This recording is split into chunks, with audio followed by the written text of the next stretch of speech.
Hello, and welcome to Everything Cookbooks, the podcast for curious writers, readers, and cooks. I'm Molly Stevens, and I'm here today with Kate Leahy, Andrea Nguyen, and Kristin Donnelly.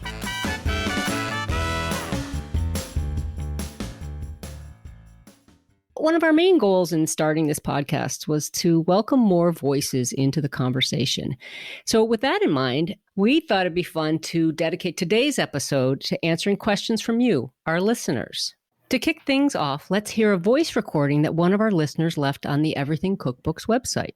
Do most cookbook authors and publishers engage recipe testers to make sure that their recipes work in a home kitchen? And if so, where can I sign up to test all of them? Thank you. This is such a fun question because I think it's actually like one of the best ways to get involved in cookbooks if you've never done it before. The way to sign up is honestly to reach out to some of your favorite cookbook authors, or if you see somebody who is on Instagram saying like, hey, I'm writing a book, I would just message them and say, hey, do you need any testers? What do you guys think? Totally. That's how I get them. Initially, on my first book, I went after specific people because I was starting out. I didn't have a track record. And so I would ask my friends and I would just say, oh, you know what? That's sort of like the average home cook. Or I'd say, that's the average white home cook. I picked a economist for that one. So, you kind of like pick people that you ideally would want to really take your recipes through the paces. And then after that, volunteers are awesome. Sometimes they stay with you and sometimes they don't. It's such a good experience too, recipe testing. I was just doing some recently, and you learn so much about how to write a recipe because the information that's there or not there, and when you really have to do it on such a granular level. But yeah, I think reaching out to some of your favorite authors or anybody you know who might be working on a book.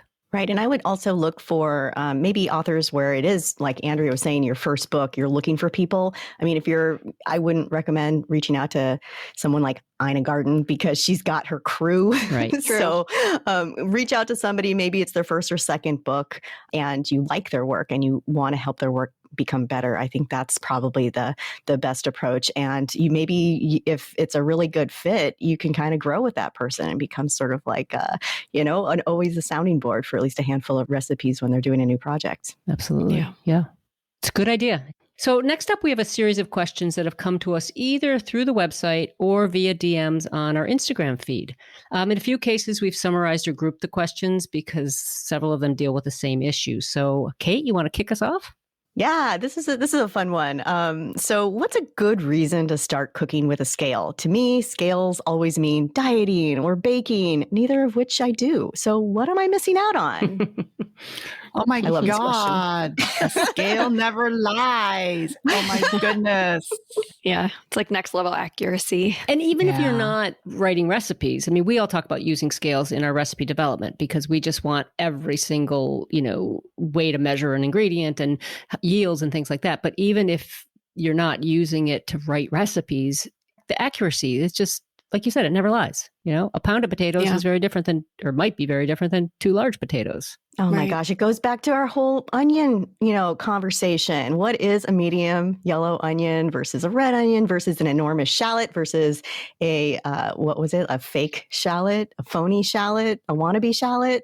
And when you're calling for a large, onion in your recipe, it's always, what I like to do is I'll say, okay, this is, I'm going to measure these batch of onions and I'm going to see, all right, well, if I'm always using consistently, this onion is roughly 2.5 cups, is roughly 250 grams. I can just be more consistent on my recipe development side. But as a cook, I mean, here's an easy way to use a scale, right? You put a bowl on a scale, you zero out the bowl, and then you put your flour in. And then maybe you need to add sugar into that. Well, you don't have to use a cup. You don't have to get something else dirty. You can just zero out the scale again and put the sugar into the bowl and build from there. So it's just a great way when you start using a scale. You can just cook, as a home cook, you can just cook faster, and especially with baking. So you don't have to get super fussy, but it is a really just nice way. Once you get used to using a scale all the time, it's hard to go back. In a way, it's quicker, and it also, I think, like the example you just gave, Kate, you dirty less measuring cups for sure. And I don't know, am I right in saying that more and more cookbooks include weights in addition to volume measure? You think you're seeing that more? I go back and forth. Mm-hmm. I think that there's a certain point. Chef books tend to have a lot more weighted measurements, right? Because they want to be very precise and they're going off of recipes that may come from their restaurants. So they want a certain consistency level and they want outcomes that match theirs. But there's a certain point where things do overly, they come off too fussy. But okay, so this listener says that they neither diet nor bake. So let's say you're just working on the savory side and you're working with animal protein or grains or something like that. You just want to weigh things. Let's say you're subbing, it says like a 3.5 pound chicken and you don't have a whole chicken, but you got chicken parts. Right. Mm-hmm. And, the butcher may have been on or off. And so, you can substitute that way. So it's great for substitutions. And I'm going to say something that's going to sound totally geeky or just freaky. But I do this thing where I'm like, I buy this onion and I think it was a small onion when I was at the store, but I didn't weigh it. And I'm like, was I right? So I'm always kind of guessing too. I was playing a little game with myself. So yeah, I do that too. And I'm like, okay, this is going to be an 8-ounce potato. I know it. And I put it on the scale and sometimes you get it right. You feel so good when you get it right. Yeah, that's true. It's so weird. Small victories, everybody. Small victories, yeah. I was just working on a recipe. It was a fondue recipe, and it called for a cup of shredded one of the varieties of cheese. Yeah. And it also had a weight measure. And I used the weight measure because a cup of shredded cheese, one, I've got to jam it into the cup. And then, like I was saying before, I've got a dirty measuring cup, but also how hard, how full, how, densely you pack that cheese makes a big difference between how full the cup is, how much cheese there is. So the weight measure could be super helpful for that as well. Cheese is such a good example, actually, because basically if somebody calls for a cup of shredded cheese, it's often implying it's already shredded. And to me, the quality isn't as good. So if you have the weight there, it just makes it easier to know how much of that block of cheese are you going to then shred yourself. Yep. Exactly. And then with things like Parmesan, it depends on how you grate that Parmesan. Oh my God, drives me cuckoo. Like a microplane. Right. Shred versus a rotary.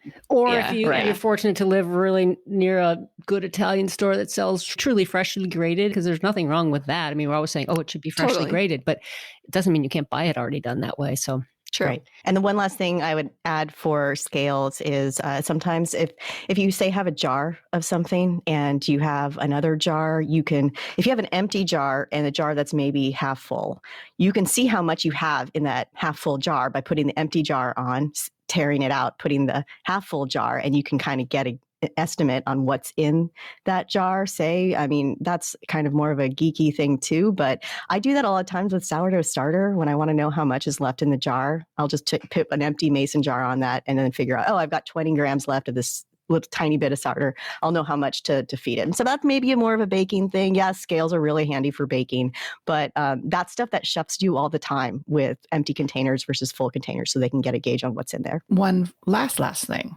is you make discoveries. Clearly think scales are important. Yeah. Yes, you make, my mother, and people are always telling me this, my mother never measures with a scale. My mother used a scale from when she was in Vietnam.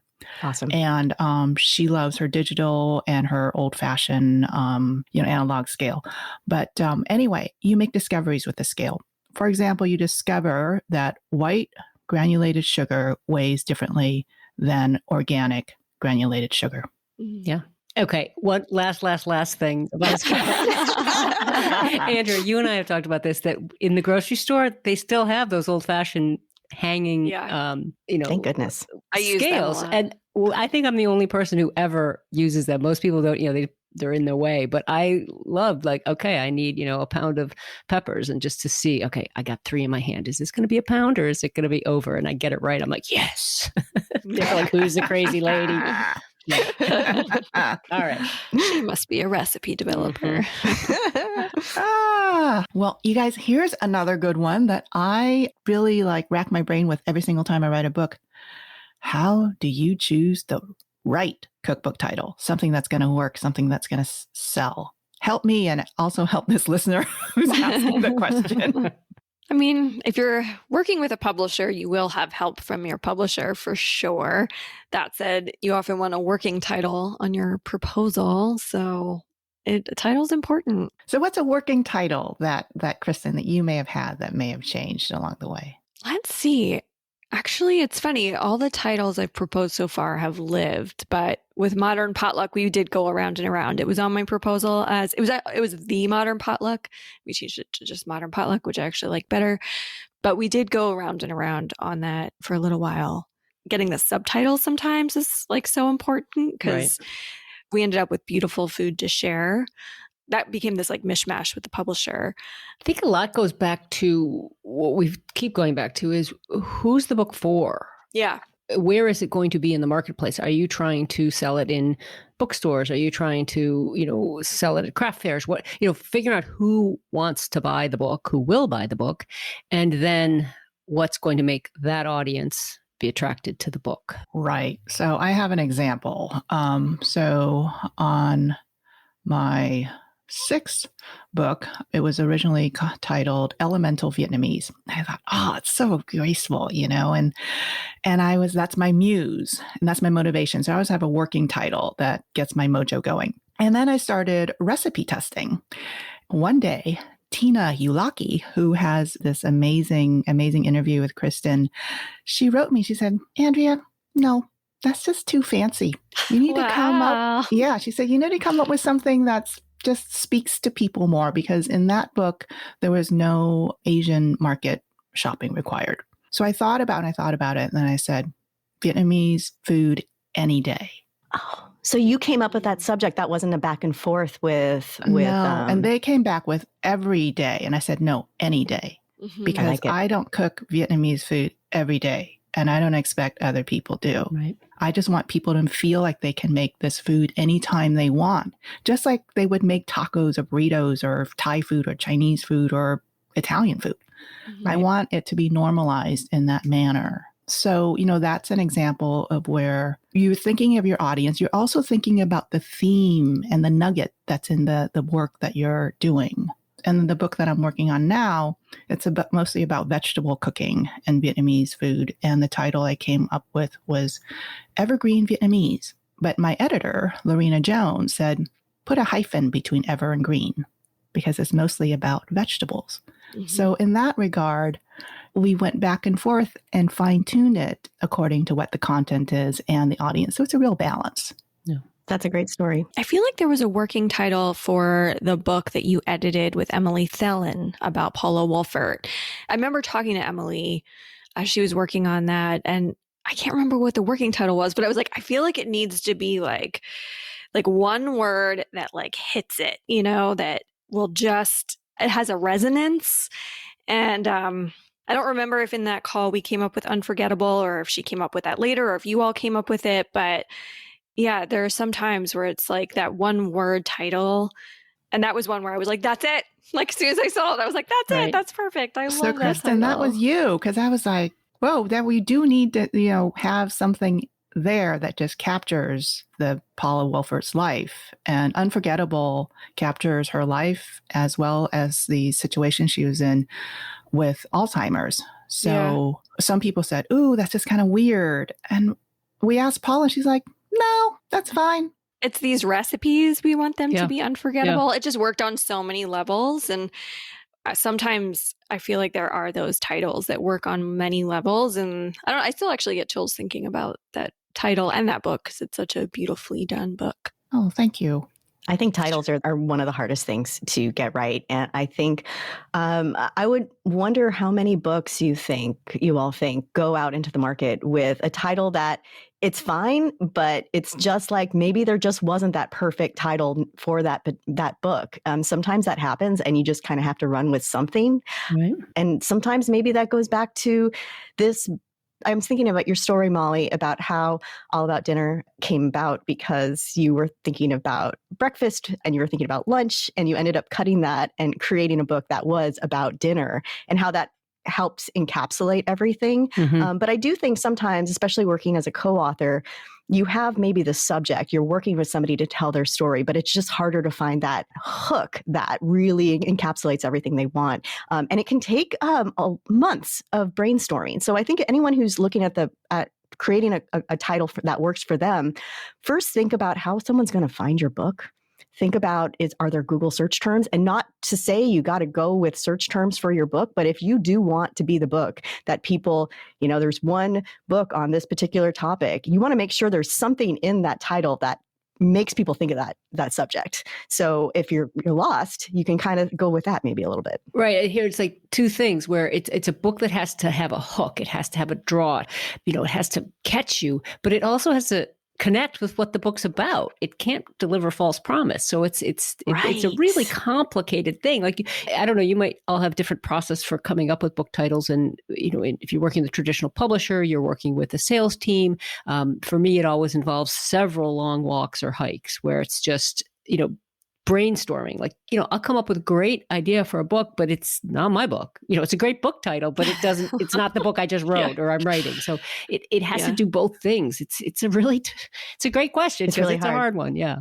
And then there are trends. Like sometimes you see trends and then people get sick of trends. Like there's been a trend for a while now where some book titles it's like a couple of ingredients, or one ingredient that's really evocative of a type of food. And I actually still love those titles, but I've been with people where they're like, okay, I'm getting sick of this, So that's always interesting to me. And some books really reflect the author and the personality of that author and the brand that person has. So someone like Carla Lallie Music, her recent book is called That Sounds So Good. Mm-hmm. That reflects who Carla is and the kind of food and cooking and recipe writing that she does and the teaching that she does. So it really depends, Or Ali Slagle's I Dream of Dinner So You Don't Have to. Yeah, exactly. It's like such cheeky, a good title. a little cheeky. I love it.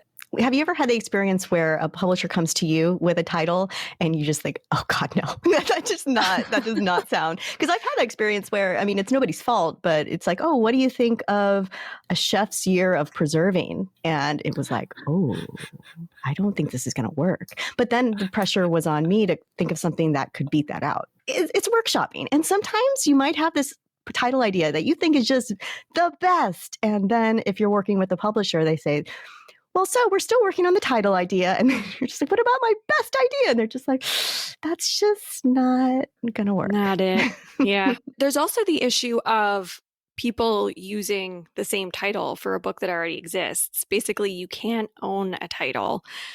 And there's a more recent example that has just come up with a book called Keepers. Smitten Kitchen, Deb Perlman has a new book coming out called Smitten Kitchen Keepers. And then there is another cookbook called Keepers by Kathy Brennan and Caroline Campion. That came out many years ago, that one. Many years ago, yep. But it's still in print. So, when things come up like search, that's where there's probably this real conflict. Yeah. When Alison Roman's Nothing Fancy came out, I was like, wait. And that one of Diana Kennedy's, if not her first book, one of her first books, long time ago, was called Nothing Fancy. And it was just sort of like, oh, titles can be reused. It's true in film too, right? Don't they reuse titles sometimes? Oh, right. True. With the book about the Chef's Garden, we found out that Phaidon was working on a title that they were going to call the Chef's Garden. And the agent was able to work with them to, I think they ended up calling it Garden Chef. The Garden Chef. But that was something where we saw it coming. Yeah, I think that would be the key to make sure if you are reusing an old title, or you might not realize it. You might not realize it. So maybe, maybe it's deliberate. And you just think it's a great title and needs to be, revitalized, or you just didn't know. And I think knowing is better than not knowing. Most definitely. When you do your comps, you think that you would, do a search title and just come up with something. You might not know your title at that point, though, when you're doing your comps. You might have the Pass the Fish Sauce as your title, and then you're doing comps on certain. Sorry. Yeah, that was I really came up with a very original, and people, listeners, I still own it. There you go. There you go. So what's the best way to put together a cookbook for my family? Oh, nice question. I have a friend who was working on this, and she gathered recipes from all kinds of relatives and tested them and wrote head notes. And it was really cool. I actually don't know what she ended up doing, like how she ended up publishing it. But I know that there are some tools that we have heard about, right? Andrea, were you just telling me about one? Yeah. Someone, Sri reached out to me on Instagram, and she mentioned a business that she operates called myheirloomproject.co. They have these really cool templates that people can invest in, and then they'll turn around and also make 5 cookbooks. And, price points and paper stock and all that stuff is something that you want to investigate before you invest. And it all depends on how many copies you want. But, I like some of my friends have done, small like picture books and stuff. Have you guys ever done something like that? I've used blurb.com to create photo albums, and I know that they have a way that you can create cookbooks. It might even be so you could like create them and sell them if you wanted. But if you wanted to just create a cookbook and print 10 for gifts, they make that really easy. That's great. Yeah, That's a but great when idea. you're putting together a book for your family or your community, by all means, the stuff that we talk about on Everything Cookbooks could apply to what you're doing. Absolutely. You don't have to, be thinking about recipe development and all this fancy stuff. It's fancy sounding and it's sort of serious sounding, but it's also not. You can certainly dial it down and apply it to smaller scale projects to make it really polished and practical for your family and your community and friends. It's funny. I have a friend who did a really sweet book a few years back for sort of her summer community. And it was like a family cookbook, and it was just friends and family. And she's an incredible artist. And so there were all these drawings, and it was a really sweet book. And she's been listening to the podcast, and she texted me the other day and she said, I wish I had known all this. I would have tested the recipes and edited the book, and it would have been, so much better. And she was just, so kind of to what you were saying, Andrea, is that you can take some of this stuff and make your family project, just elevate it a little bit. And if you really do want people to follow the recipes, then by all means, test them and edit them. It's so true. I feel like there's so many community cookbooks where it's literally just like hand in a recipe and it's published. And you can be more careful than that, So we'll put those links in the show notes, and I'm sure there are many more platforms out there to create family heirloom books and things. Here's an email we received a few weeks ago. My question is about writing a cookbook with recipes that are not in English. In my case, I'm writing an Afghan-American cookbook where some of the recipes are very traditional and others have more of an American hybrid twist. Do I keep dish titles in the native language of Pashto and provide context in English, or simply include English titles? I've dealt with this a lot. I'm sure. I deal with this constantly, sometimes in multiple languages. I would say it depends on who your end user is, but I'm going to tell you this. Times have changed so much that nowadays readers, whether they are, fluent or somewhat knowledgeable about the language and culture that you're writing about, whether or not they expect some of that, the native language or the original language to be included, because that's really honoring that culture and that history and that heritage. So I would definitely provide both. And then the other question that a book designer recently posed to me was, do you want the Vietnamese title to come first or after the English title of the recipe? I was wondering that. And that's an issue of power. Who are you going to give that power to? In the past, it would definitely have been like the English would go first and the Vietnamese would go after on a second line, but now you can put them on both lines. Now you can put the Vietnamese above the English. So there are many, many different possibilities. And also, do you have scripted language? Do you have Romanized? Do you have English?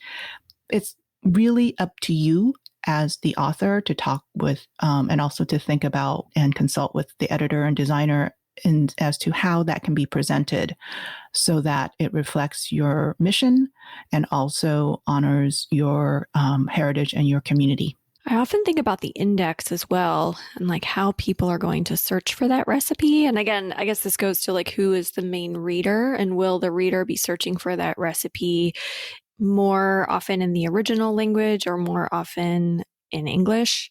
I don't necessarily think every single title has to be the same in terms of like, I don't think it has to be consistent. I think if it is, maybe it's using certain flavors, but not even that close to an original or traditional dish. Yeah.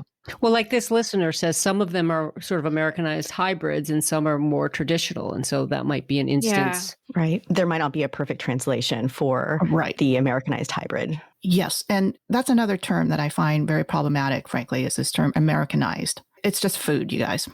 I hear this all the time from people. It's like, well, that's not going to be traditional, true Vietnamese food because it's Americanized. Nope. It's made by Vietnamese Americans. It's made in America in this context. It's not Americanized. It's just their food. Mm-hmm. Right. Mm-hmm. Yeah. So I wouldn't present it as something that's Americanized because I think that has a derogatory aspect to it. I'm thinking about the Korean American cookbook that was recently written and released by Eric Kim. And that is food that is about his experience, his lived experience as someone who is of Korean American heritage. I don't find that to be Americanized food. That's just his food. Mm-hmm. So I think that when appropriate, you can have a translation, if possible, of the food that you're making. But sometimes you just can't, and sometimes you don't want to. And sometimes you can also mix it. So like what's cool about his recipe titles is sometimes he'll have English in there and then a Korean word. So it is very much the way Korean American English is spoken. Mm-hmm. And I think that reflects the tenor of what he's trying to get across. So for this person who's writing the Afghan American cookbook, you can play with language a lot more nowadays because your reader is much more open-minded. Yep. I think that's sort of the beauty and flexibility that we have to work with nowadays. And I do think it was maybe 2019 that was a turning point in the conversation about titles, because if you look at cookbooks that came out maybe 2019 and before, there was a lot of that stew or, just things that were very vague titles. And now we're getting to be more specific. And with a book like what this person wants to write, I think it would also be a really great way to showcase culture a little bit more by having those words that she would use to describe these recipes. So when I was working on lavash, one thing that we had to figure out is how to have the recipe written in the Roman alphabet as well as with the Eastern Armenian alphabet. And when we had both titles for the recipes, we also had to have somebody proofread who could read Eastern Armenian. And what we found is there's a big difference between Eastern Armenian and Western Armenian and how you translate that. So just if you're going to have multiple languages in your manuscript, make sure you get it read by multiple people who can find typos, because your publisher's not going to be able to catch those for you. And a copy editor, even amazing copy editors, it's rare to find them that would also be able to catch those differences in language. That's a good tip. Yeah. Let's go on to the next question. This is a question that we have had so many times. So, and it's a great question because I think we'll keep asking this question for the next, 5, 6, 7 years from now.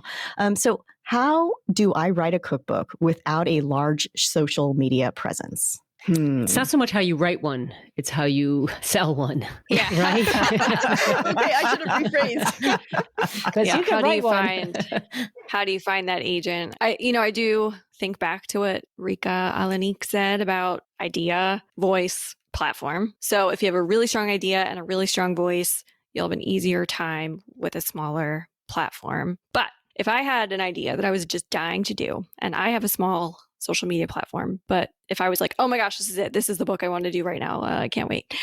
I would pitch at least 10 different media outlets on stories related to that idea, partially to get proof of concept, but partially to associate myself with the idea. And I would take whatever form of social media is growing fastest. So right now it's short form video, whether that's TikTok or Instagram, whatever's going to bring you growth.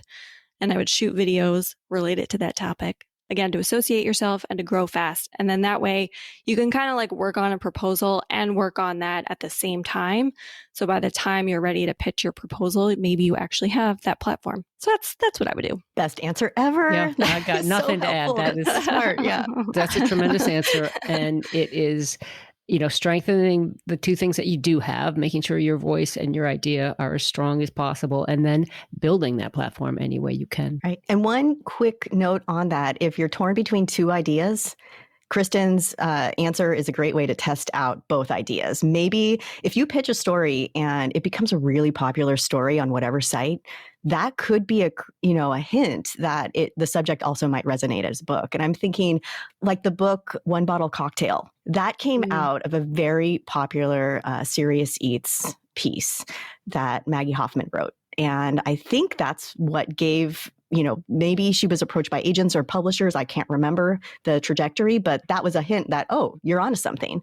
So if you have maybe two subjects that you're torn between, maybe use Kristin's idea and try them both out and see which one resonates the most. So this brings up a question that we've gotten a few different ways from other listeners about having your ideas stolen if you put them out there. I think that if you associate your name with it and you keep at it, it is your idea. And if someone can steal it from you, it's just not something I spend too much time worrying about. Yeah, I wouldn't worry too much about it, but you do need to kind of stake your claim in the space as we've been talking about. You need to have your name associated with that subject, with that title, so that when people think of you or they think of your subject, they think of you. It's always coming back to you. It's all about you. It's not about me or we, but this is a question about you. Right. But I hear that fear of having something original and have it being stolen. And I just feel like if it's truly original, then it really does belong to you. And you're the only one who can tell it the way you're going to tell it. Exactly. You can't live in fear of having someone take it. You just have to keep going for it and keep pitching it and keep refining it until you get to where you want to be with it. Yeah. When my proposal for Modern Potluck was circulating, I heard from a number of publishers, oh, we actually got another proposal about like updating potluck food. And, I had that initial fear. And then I was like, well, I mean, like people love gathering and I'm not going to own potlucks. Like maybe I'll be associated with it as well as other person and I'll do it my way and this person will do it their way. And it's all good. Yeah. Like, I don't know. Yeah. I've definitely embraced the idea. It's like 95% is execution. That's so true. It's been a couple of times, especially when I was really just starting out. It was after A16 came out and then after The Preservation Kitchen came out, more veteran cookbook author came up to me and was basically kind of implied that they were a little upset that their publisher had published a similar book. And I kind of thought, wait, these books have nothing in common. I mean, if anything, having more books around a theme can bring more interest to that category. Absolutely. And so, I just remember as a young author just being, oh, your Italian book got more attention than this Italian book, and thinking, I never even thought of that. I never even thought, I mean, if it's kind of like maybe if there's just budding interest in a particular category, everyone wins a little bit. So that's something that if you're writing this book, and maybe I'm just going to throw out a really crazy idea that I don't think is very marketable just for purposes of this discussion. Say you're doing a Koji fermented ice cream book that's the dairy-free answer to space food. And you find out somebody else is working on this book. And then you think, well, maybe if there's like growing interest, there's going to be more interest in this entire category, which could help all of us get book deals.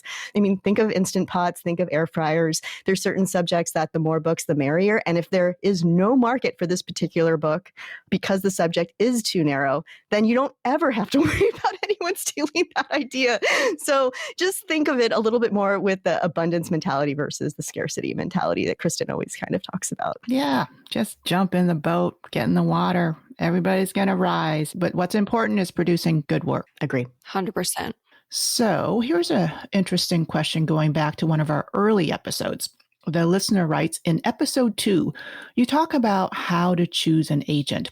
Agents often say they want to be your partner in building your career as an author, but it feels like a chicken or egg process. My burning question, how do I get an agent or agent's attention? I'm starting to use connections for introductions and hope I can use my first book's success as well, but I haven't felt like the customer in the whole process.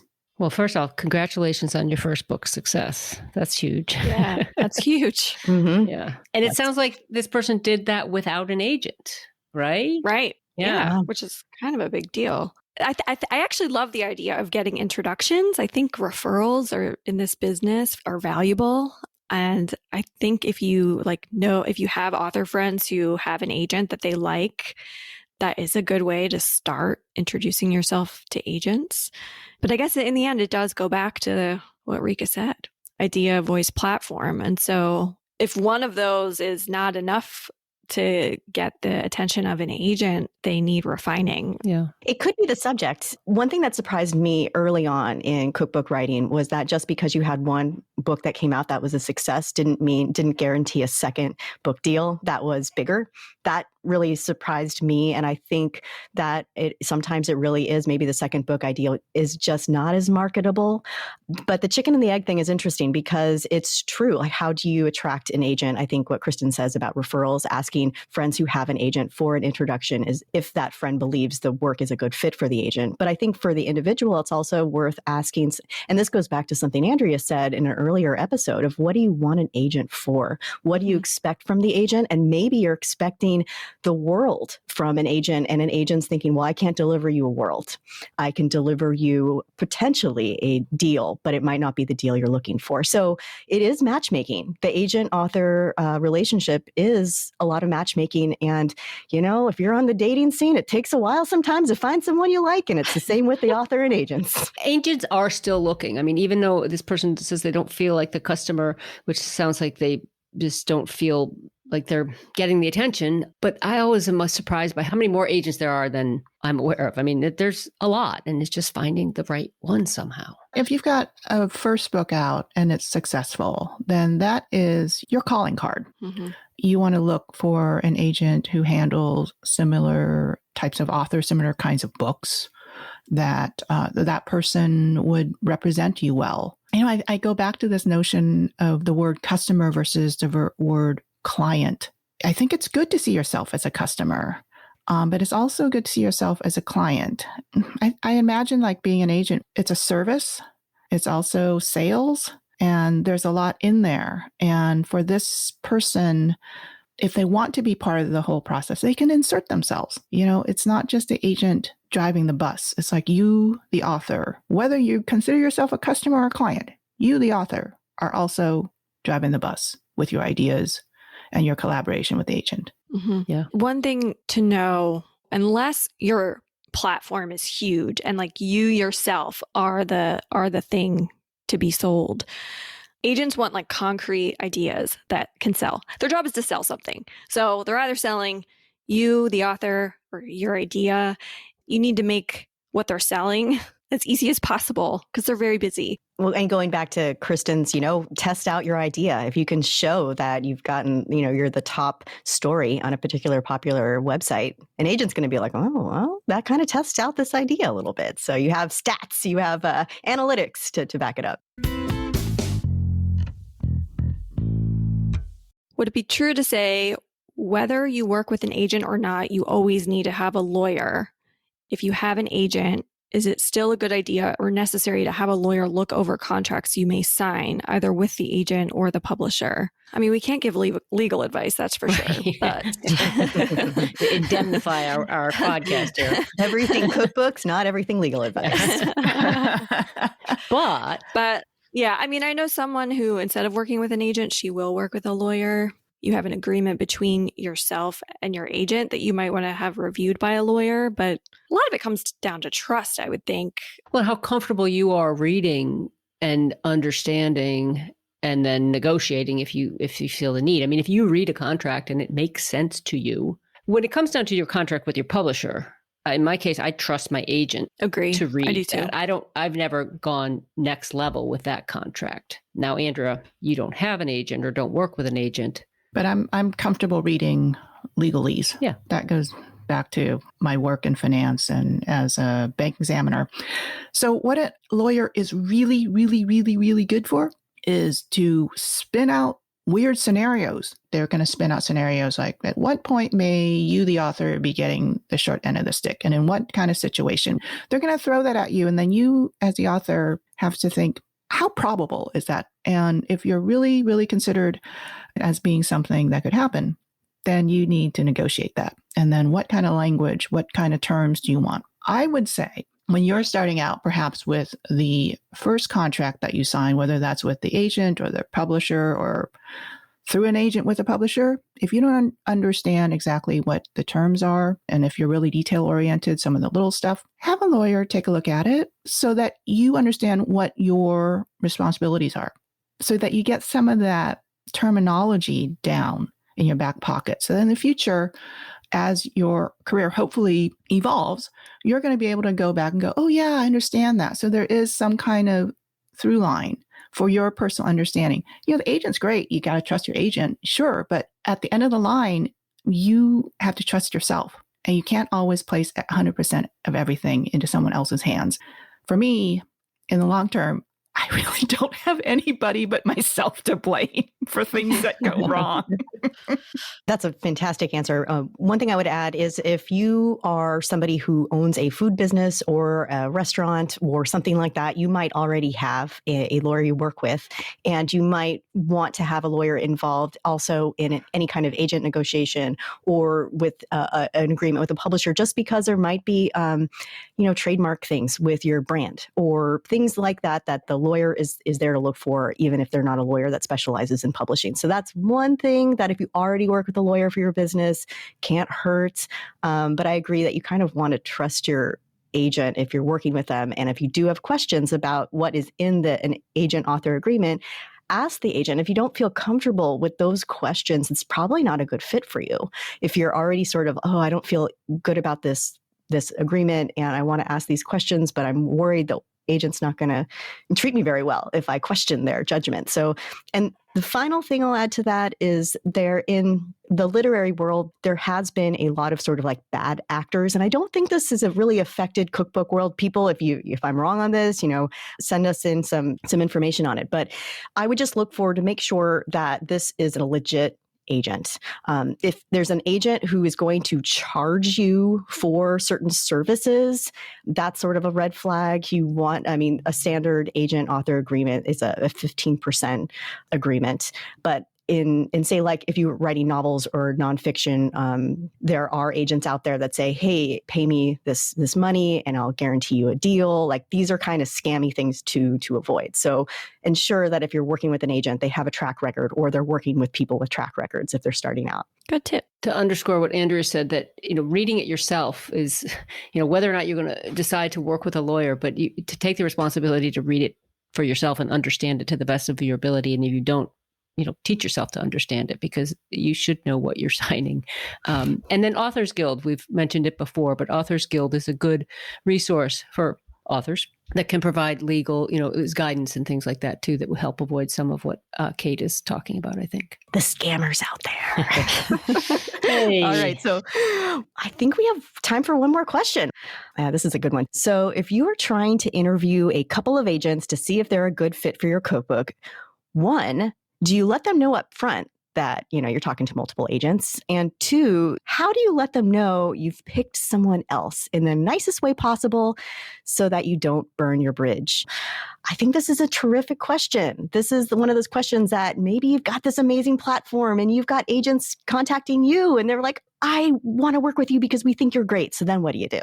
I have been through this and I think the answer is yes. Full transparency. You are letting them know that you're considering two different roles. You're considering two different offers. You're considering, you do it in the nicest way possible, but it's a professional respect, I think, to say, this is what I'm doing. I'm interviewing different agents. I'm entertaining different offers or whatever, however language you want to use it. But for me, the answer is quite simple. It's yes, and do it professionally and with respect. Yeah. And I guess to piggyback on that, if you have a big platform and you start getting inquiries from agents, but you're not ready to write a book, something you can always do is say, I'm not yet ready to write a book, but when I am, I'd love to reach out. You'll probably continue getting inquiries. And then when you feel more ready, you can reach out to them all at once, interview them all at once, and then select somebody.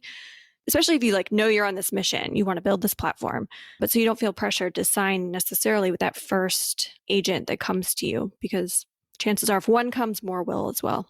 Right. And agents are used to this. I mean, this is Agree. their life. It's just part of the business. They're used to having to, sell their services and their ideas, as well as be able to pitch you to an editor. And if you talk to an agent and you don't think they're doing a very good job on selling themselves, then you don't really want that. How are you going to believe that they're going to really sell your idea to an editor?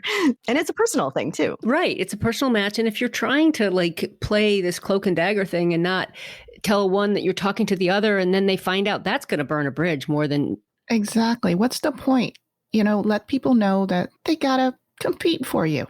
They have to show off what they've got. And so I would definitely let people know up front. And when it doesn't work out, you just say, you know what? Thank you so much.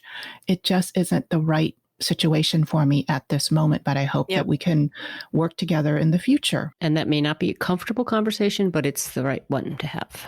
Agreed. Whew, that's great. I love hearing from listeners. Yeah.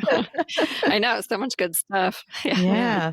So why don't we round up with a hot seat lightning round? What is it? Episode 16 of our little baby podcast. But how about if we reflect on key takeaways, either from our interviews and or just from each other? I'll start. So no one takes my idea. No, I'm just kidding. I'll start. And this one goes back to, I believe it was the podcast we talked about cookbook deals. One of the things that I am new to is the idea of morality clauses in contracts and sensitivity reads. So these are things that I'm learning about, and I really appreciated Kristin and Andrea talking and sharing about. And one of the things that I've learned from the growth of Everything Cookbooks is that we're not alone. Space aliens will come down upon us. No, I joke around a lot, but I'm not joking about this. I think that so oftentimes we do work in our little silos as writers and as authors and editors too. And I have gotten so many nice comments from people who said, yeah, this is a great resource for folks who are making cookbooks, wondering how this all happens. I've learned a lot because, we don't plan these conversations that much. And so they're pretty extemporaneous in many regards. And the four of us are sharing information that sometimes I think come from the depths of our souls that we don't even know is really there.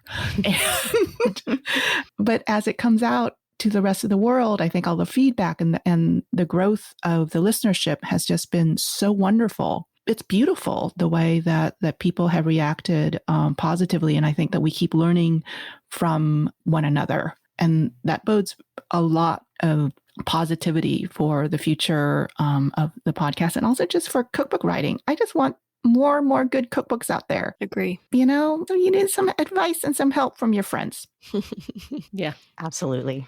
Love that. Great answer. I'll say it again. I mean, the thing I feel like I've said it twice already on this episode, but I go back to what Rika said about voice, idea, platform. I just think it crystallizes so much of what will help you get a book published. And if one of those is not that strong and you're struggling with getting something published, you can take some time and be like, all right, what do I need to work on?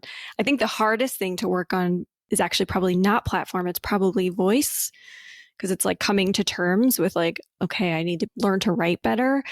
That's something I think about a lot ever since Rika said that. Yeah, I'm really glad you brought that one up. And it's funny, I was thinking about this going into this episode, and Andrea, I was leaning towards what you just said. And of course, going last, hosting is always the trickiest because you go last and you're like, you guys took them all. You took them all.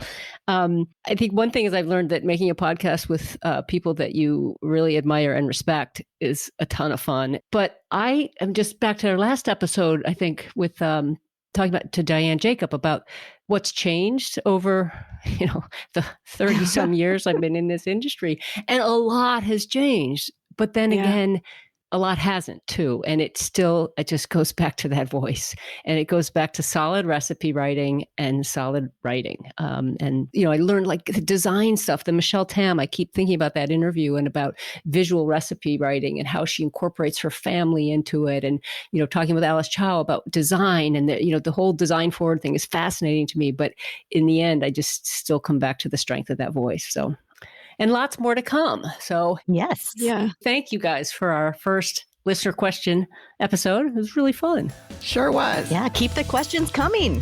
right? Thank you for listening to Everything Cookbooks. As always, if you have a question you'd like us to answer, leave a voice message or send us a note through our website, everythingcookbooks.com. All of the books mentioned on the show can be found on our affiliate page at bookshop.org. And if you have a minute to spare, please leave a review on Apple Podcasts or wherever you listen. Sincere thanks to our editor, Abby Circatella. Thanks for joining us, and until next time, keep on writing, reading, and cooking.